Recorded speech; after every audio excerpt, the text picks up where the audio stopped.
Hello friends, welcome to our channel lunch box. இன்றைக்கி நம்ம ஒரு பாரம்பரியமான குழம்பு ரெசிபி தான் பார்க்க போகிறோம். எண்ணெய் கத்திரிக்காய் குழம்பு. நல்ல உப்பு, உரப்பு, காரம் எல்லாம் நல்லா தூக்கலாக இருக்கிற இந்த எண்ணெய் கத்திரிக்காவை பார்க்கறதுக்கு முன்னாடி நம்ம சேனலுக்கு ஃபஸ்ட் டைம் வர்றவங்க சேனலை சப்ஸ்கிரைப் பண்ணிக்கோங்க. அதே பக்கத்தில் பெல் ஐக்கான் அழுத்தி அதில் ஆளையும் டிக் பண்ணிக்கோங்க. சரி, வாங்க நம்ம வீடியோக்கு போகலாம். இந்த எண்ணெய் கத்திரிக்காய் பண்ணுறதுக்கு ஃபஸ்ட்டு நம்ம புளியை ஊற வச்சு கரைச்சி எடுத்துக்கலாம். ஒரு பெரிய லெமன் அளவுக்கு புளி எடுத்துட்டு இதை ஊற வச்சு திக்காக கரைச்சி எடுத்து தனியாக வச்சுக்கலாம். இது தனியாக இருக்கட்டும். இந்த பக்கம் ஒரு பேனை சூடு பண்ணி அதில் 2 ஸ்பூன் எண்ணெய் விட்டு, எண்ணெய் சூடான பிறகு 1 ஸ்பூன் கடலைப்பருப்பு, 1 ஸ்பூன் சீரகம், அரை ஸ்பூன் மிளகு, 1 ஸ்பூன் தனியா, 7 காஞ்ச மிளகாய் சேர்த்து இதை நல்லா பொரிய வச்சு நல்லா வறுத்து விட்டுக்கலாம். குண்டு மிளகாய் சேர்க்குற மாதிரி இருந்தாக்கா ஒரு 3 இல்லாட்டி 4 மட்டும் சேர்த்துக்கோங்க. அது காரமாக இருக்குன்றது எல்லாருக்குமே தெரியும். இப்போ 1 கப்பு வெங்காயம் பெருசு பெருசாக கட் பண்ணி சேர்த்து 10 பல் பூண்டு சேர்த்து அதையும் கலர் மாதிரி வர்ற அளவுக்கு வதக்கிட்டு, இப்போ இதில் 1 கப்பு தக்காளி, நல்ல பழுத்த தக்காளியை சேர்த்துக்கலாம். அதையும் நல்லா கலந்து வதக்கி விட்டுக்கலாம். இப்போ இதெல்லாம் வதங்கின பிறகு 2 டேபிள் ஸ்பூன் துருவின தேங்காய் சேர்த்து கலந்து மட்டும் எடுத்துக்கலாம். ரொம்பலாம் வதக்க தேவையில்லை. தேங்காய் அதிகமாக சேர்க்க வேண்டாம்.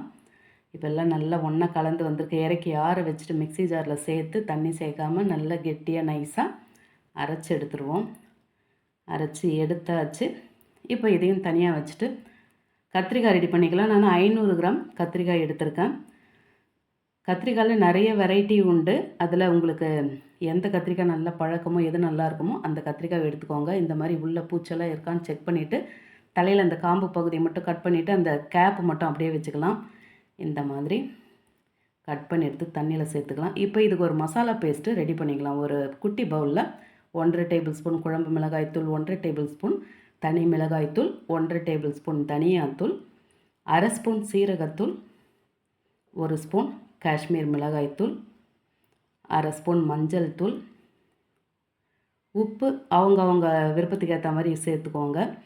தண்ணி கொஞ்சமாக சேர்த்துட்டு கட்டிகள் இல்லாமல் நல்லா நைஸாக கரைச்சி குழச்சி எடுத்துக்கலாம். நம்ம மொத்தமே குழம்புக்கு சேர்க்க போகிற மசாலா இதுதான். இந்தளவுக்கு திக்காக இருக்கட்டும். இப்போ இதை நம்ம இந்த கத்திரிக்காய்க்கு உள்ளே நல்லா அப்ளை பண்ணி விட்டுருவோம். 4 கத்திரிக்காவை எடுத்துக்கலாம். மொத்தமாக எடுத்தோம்னா அது கலர் மாதிரி கருத்து போயிடும். அதனால் 4 எடுத்து மசாலா உள்ளே தேய்ச்சி தனியாக ரெடி பண்ணி வச்சுக்கலாம். மசாலா நல்லா லிக்விடாக இருக்கிறதால அது ஈஸியாகவே எல்லாம் அந்த கத்திரிக்காய் பக்கம் ஃபுல்லாகவே நல்லா ஸ்ப்ரெட் ஆகி கலந்து வரும். இல்லாட்டி நம்ம கையிலேயே கூட இந்த மாதிரி அதுக்குள்ளே நல்லா கத்திரிக்காய்க்குள்ளே தடவி விட்டுக்கலாம்.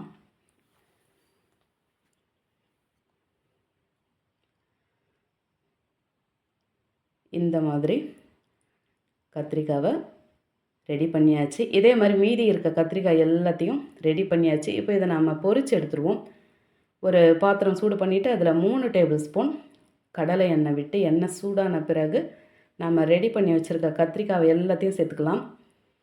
இப்போ இதை மூடி போட்டு அடுப்பை ஸ்லோவில் வச்சுட்டு 3லேருந்து ஒரு 4 நிமிஷம் அப்படியே வேக வச்சுக்கலாம். 4 நிமிஷத்துக்கு அப்புறமா அப்படி திருப்பி விட்டுருவோம். எல்லா பக்கமும் ஒரே மாதிரி வெந்து வரட்டும்.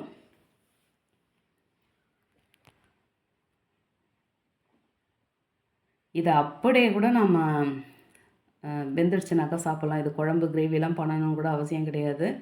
நல்லாவே இருக்கும். இப்போ அது ஒரு பக்கம் வேகட்டும். இந்த பக்கம் பாத்திரம் ஒன்று சூடு பண்ணிவிட்டு அதில் 3 டேபிள் ஸ்பூன் கடலை எண்ணெய் விட்டு எண்ணெய் சூடான பிறகு 1 ஸ்பூன் வடகம், கொஞ்சமாக பெருங்காயத்தில் தூவி விட்டு நல்ல வாசனை வர்ற அளவுக்கு பொரிய வச்சுக்கலாம். இப்போ 1 கப்பு சின்ன வெங்காயத்தை 2 கட் பண்ணி சேர்த்து, ஒரு முழு பூண்டு தோல் உரித்து சேர்த்து, ஒரு கொத்து கருவேப்பிலையும் சேர்த்து நல்லா சாஃப்டாக வதக்கி விட்டுருவோம். இந்த பக்கம் பார்த்திங்கனாக்கா கத்திரிக்காய் இந்த பக்கம் வெந்து வந்தாச்சு. இப்போ லைட்டாக இந்த பக்கம் திருப்பி விட்டு அடுப்பை ஒரு 2 நிமிஷம் மட்டும் அப்படியே வச்சுட்டு ஆஃப் பண்ணிவிட்டு நம்ம தனியாக இறக்கி வச்சுக்கலாம். இதுக்கப்புறம் வேக வேண்டாம், இது போதும். இந்த பக்கம் பார்த்திங்கனாக்கா வெங்காயம் நல்லா சாஃப்டாக வதங்கி வந்தாச்சு. இதில் அரைச்சி வச்சுருக்க அந்த பேஸ்ட்டை சேர்த்து, அந்த வெங்காயம் தக்காளி பேஸ்ட்டை சேர்த்து நல்லா கலந்து எண்ணெய் பிரிஞ்சு வர்ற அளவுக்கு அப்படியே வதக்கி விட்டுருவோம்.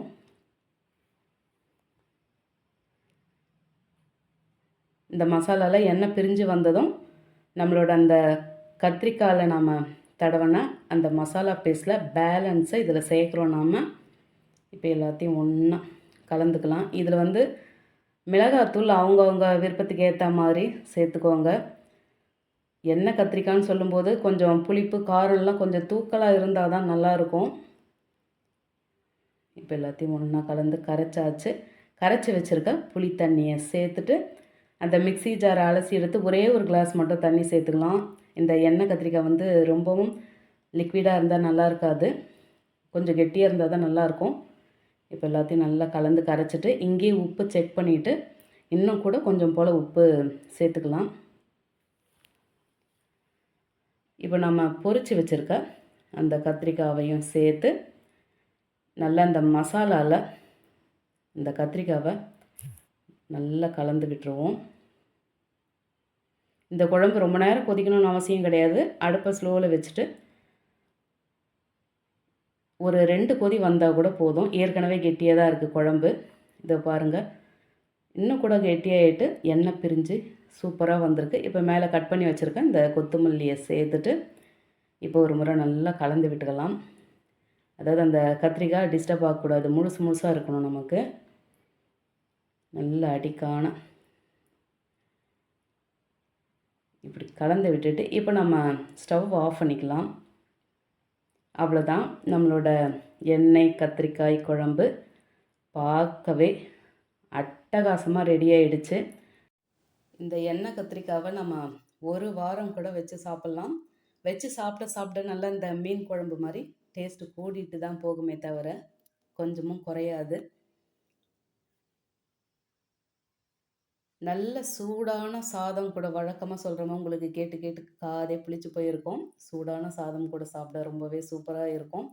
இன்னும் அதை விட முந்தின நாள் வச்ச அந்த பழைய சோறு கூட இந்த கத்திரிக்காய் கூடவே கொஞ்சோண்டு குழம்பு வச்சு சாப்பிடும்போது அப்படியே சொர்க்கத்தையே நேரில் பார்க்குற மாதிரி இருக்கும்.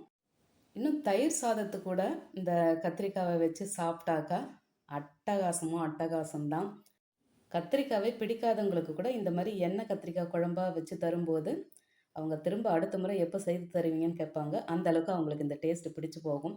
பாரம்பரியமான இந்த எண்ணெய் கத்திரிக்காய் குழம்பு நீங்களும் செய்து சாப்பிட்டு எப்படி இருந்ததுன்னு மறக்காமல் கமெண்ட்டில் சொல்லுங்கள். ரெசிபி பிடிச்சிருந்தா லைக் பண்ணிவிட்டு அப்படியே வீடியோவை மறக்காமல் உங்கள் ஃபேமிலி அண்ட் ஃப்ரெண்ட்ஸுக்கு ஷேர் பண்ணிக்கோங்க. தேங்க்ஸ் ஃபார் வாட்சிங்.